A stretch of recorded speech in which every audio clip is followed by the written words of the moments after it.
So I am hoping that this mic's working because my tripod is busted, and so I'm just gonna have to use this stick. But yeah, just on a ferry ride, as you can see, and I know what you're thinking. Fuck me, he looks hot, and I feel hot. You know? I had a hair transplant, and yeah, so that's why part of the reason why I came to Turkey, but also for a holiday.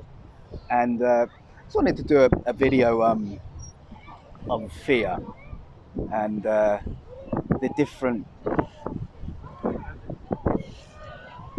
manifestations, the different ways it manifests in life for people. And you know, there's a fear here right now, fear from making a video, being surrounded by people, and maybe people are going to look and think and maybe have some sort of judgment, but ultimately people are just too busy doing their own thing, having fun, enjoying themselves. Then there's the fear of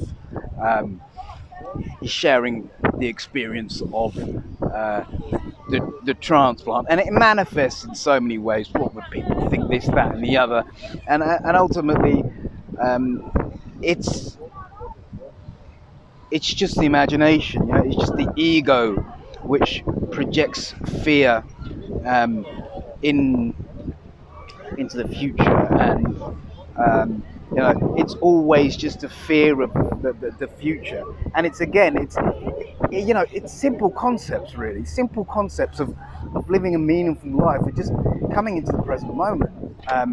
Again, you know, I often speak about being in the present moment because that's all there is, really. And so fear manifests itself in so many different ways, and can be almost paralyzing to human beings and animals. They kind of instinctively pick up fear, and then they drop it. You know, they don't start thinking about what's going to happen tomorrow.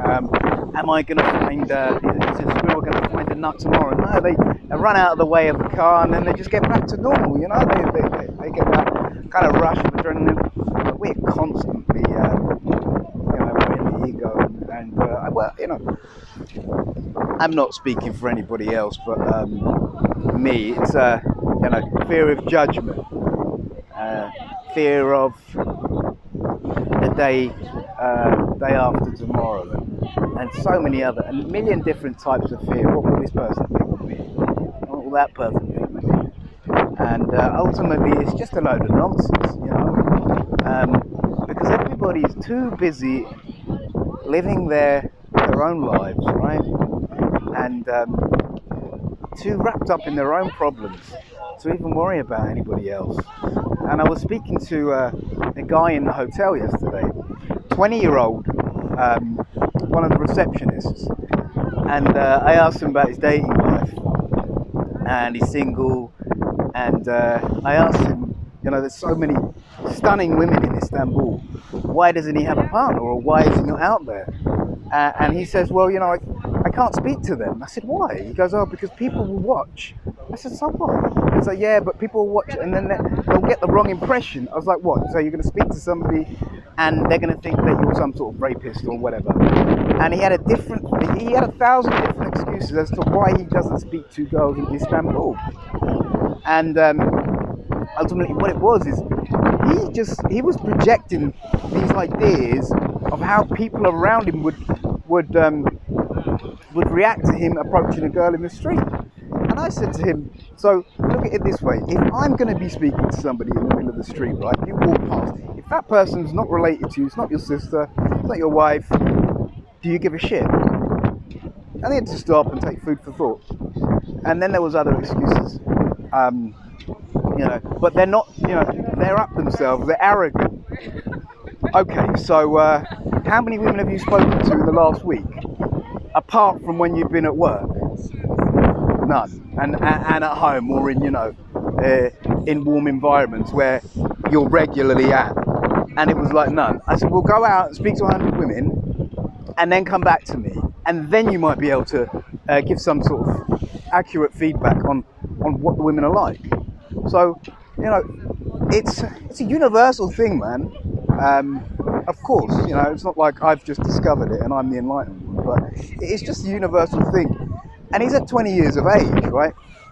And it's like I said to him, if you could have the freedom, and it was also something that his friend was, you know, he shared the same mentality. And I was like, well, if you could have the freedom at 20 years of age to go out and do what you want, speak to who you want, how do you think the next 10 years of your life is going to be?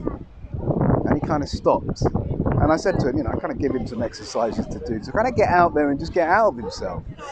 And he said he's going to do it. And I said, look, take my WhatsApp info and I'll kind of give you some guidance about what to do, etc., etc. And so he was going to do it. And yeah, it's just embracing like what is without projecting. You know, that person's going to think something. They're going to judge me. So what if they judge you? So the fact that they're judging you means they probably haven't got the balls to go and do what they want to do, right?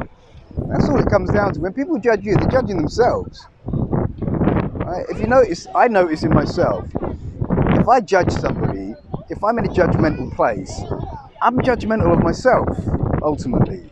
You know, and when I'm less judgmental of others, I'm less judgmental of myself, less critical of myself, I'm loving and I'm accepting of myself. So, you know, it's a paradox. Really. I know what you're thinking. He looks sexy, yes. I still got a compliment from the girls. Did you say hello in the camera? Say hello. Hi. Say hello. What do I need to say? Just say hello to everybody in the UK. Okay, hello for everybody. The girls are from Kazakhstan. I don't think I got them. Thank you. And yeah, I got a compliment, so you know, not so bad. And so yeah, I don't know, right? We just need to try and be more present. That's it, and understand that everybody comes from the same place. You know, we all have the same fears. We've got more in common than what tears us apart, right? And with that, I think, you know, I'm going to leave it on that because I want to enjoy the scenery and enjoy their company and just chill out, relax, man. So God bless and fuck me, I'm hot.